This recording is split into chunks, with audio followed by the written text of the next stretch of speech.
যোৰহাটত উন্মোচন হ'ল দেৱজ্যোতি বৰাৰ ব্যক্তিগত কম্পিউটাৰৰ পূৰ্ণাংগ ব্যৱহাৰিক পাঠৰ ২৫ সংখ্যক সংস্কৰণ। নিহাৰিকা বৰাৰ সততাৰ তাবিজ উন্মোচন।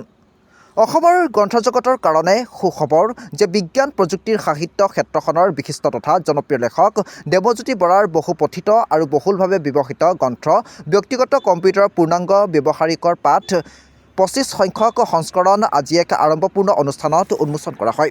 যোৰহাট প্ৰেছ ক্লাবত আজি বিয়লি আয়োজিত উন্মোচনী অনুষ্ঠানত যোৰহাটৰ অগ্ৰণী প্ৰতিষ্ঠান ইউনিকা প্ৰকাশনে প্ৰকাশ কৰা গ্ৰন্থখনৰ ২৫ সংখ্যক সংস্কৰণ উন্মোচন কৰে অসম সাহিত্য সভাৰ সভাপতি ডক্টৰ বসন্ত কুমাৰ গোস্বামীয়ে। অনুষ্ঠানত অনুবাদক নিহাৰিকা বৰাৰ সততাৰ তাবিজ নামৰ এখনি অনুবাদ গল্প সংকলনো উন্মোচন কৰা হয়। অনুবাদ গ্ৰন্থখন উন্মোচন কৰে জগন্নাথ বৰুৱা বিশ্ববিদ্যালয়ৰ অসমীয়া বিভাগৰ মুৰব্বী তথা সাহিত্য অকাডেমীৰ শিশু সাহিত্য বঁটা প্ৰাপক স্বামীম নাছৰিনে। মৌচমামাক খ্যাত শান্তনু তামুলীয়ে সঞ্চালনা কৰা অনুষ্ঠানত বিশিষ্ট অতিথি হিচাপে উপস্থিত থাকি বক্তব্য প্ৰদান কৰে অসম সাহিত্য সভাৰ মুখ্য কাৰ্যালয়ৰ সম্পাদক ডক্টৰ জ্যোতিৰেখা হাজৰিকা আৰু জ্যেষ্ঠ সাংবাদিক সাংসদ কৌশিক বৰুৱাই। অনুষ্ঠানৰ আঁত ধৰে ইউনিকা প্ৰকাশনৰ ৰফিক আহমেদে। যোৰহাটৰ পৰা ধ্ৰুৱজ্যোতি পাচনিৰ ৰিপৰ্ট, AIN লাইভ। আজি যোৰহাট প্ৰেছ ক্লাবত দুখন গ্ৰন্থ উন্মোচন কৰা হ'ল। ইয়াৰে এখন মোৰ গ্ৰন্থ আছিলে ব্যক্তিগত কম্পিউটাৰৰ পূৰ্ণাংগ ব্যৱহাৰিক পাঠ। এই গ্ৰন্থখনৰ ২৫ নম্বৰ সংস্কৰণটো আজি ইয়াত উন্মোচন কৰা হ'ল আৰু লগতে নিহাৰিকা বৰা এখন অনুবাদ গ্ৰন্থ সততাৰ তাবিজ, এই দুখন গ্ৰন্থ আজি ইয়াত উন্মোচন কৰা হ'ল। আৰু গ্ৰন্থ দুখন উন্মোচন কৰিলে ব্যক্তিগত কম্পিউটাৰৰ পূৰ্ণাংগ ব্যৱহাৰিক পাঠ এখন উন্মোচন কৰিলে অসম সাহিত্য সভাৰ মাননীয় সভাপতি ডক্টৰ বসন্ত কুমাৰ গোস্বামী ছাৰে।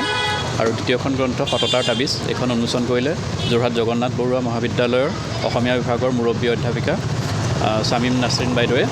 আৰু এই দুইখন গ্ৰন্থত যিসকল ব্যক্তিয়ে অংশগ্ৰহণ কৰি আমাক উৎসাহিত কৰিলে সেই সকলোলৈকে মই ধন্যবাদ জ্ঞাপন কৰিছোঁ। হয়, অনুষ্ঠানটোত আৰু দুজন বিশিষ্ট ব্যক্তি উপস্থিত আছিলে। তেখেতসকল হৈছে দৈনিক জন্মভূমি কাকতৰ ডেস্ক ইনচাৰ্জ তথা বসুন্ধৰাৰ সম্পাদক সাংসদ কৌশিক বৰুৱা আৰু যোৰহাট জগন্নাথ বৰুৱা বিশ্ববিদ্যালয়ৰ অৱসৰপ্ৰাপ্ত অধ্যাপিকা তথা অসম সাহিত্য সভাৰ কেন্দ্ৰীয় কাৰ্যালয়ৰ সম্পাদক ডক্টৰ জ্যোতিৰেখা বাইদেউ। এই দুগৰাকী বিশিষ্ট ব্যক্তিও আজি অনুষ্ঠানত উপস্থিত আছিলে।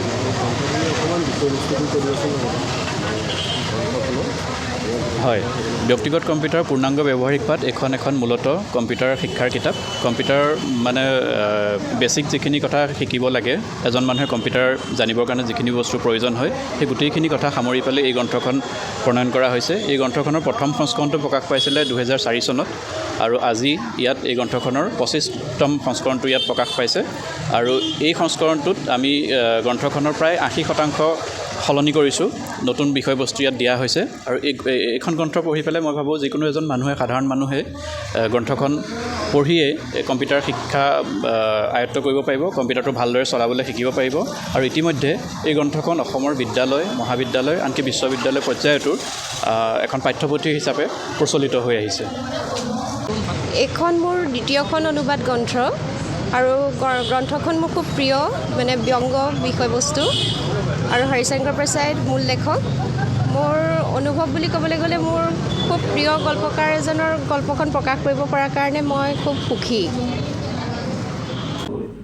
সম্পূৰ্ণ কৰিলে আৰু আজিৰ মিটিংখনো মই ভাবিছোঁ এখন সাৰ্থক মিটিং হ'ব।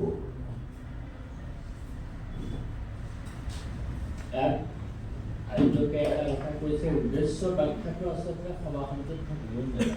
দিব্যজ্যোতি বৰাৰ পাঠক যদি নায়েই তেনেহ'লে ২৫ সংখ্যক এই গ্ৰন্থখন কেনেকৈ আজি উন্মোচন হ'ল, এইটো এটা কথা।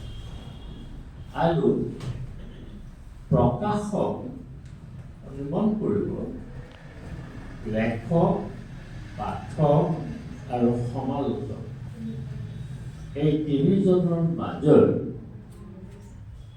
প্ৰকাশকজন হ'ল মন্দিৰৰ দুৱৰী। তেওঁ বাট এৰি নিদিলে কিতাপখনে প্ৰকাশ নাপায়। আৰু সমালোচক হ'ল পাঠক আৰু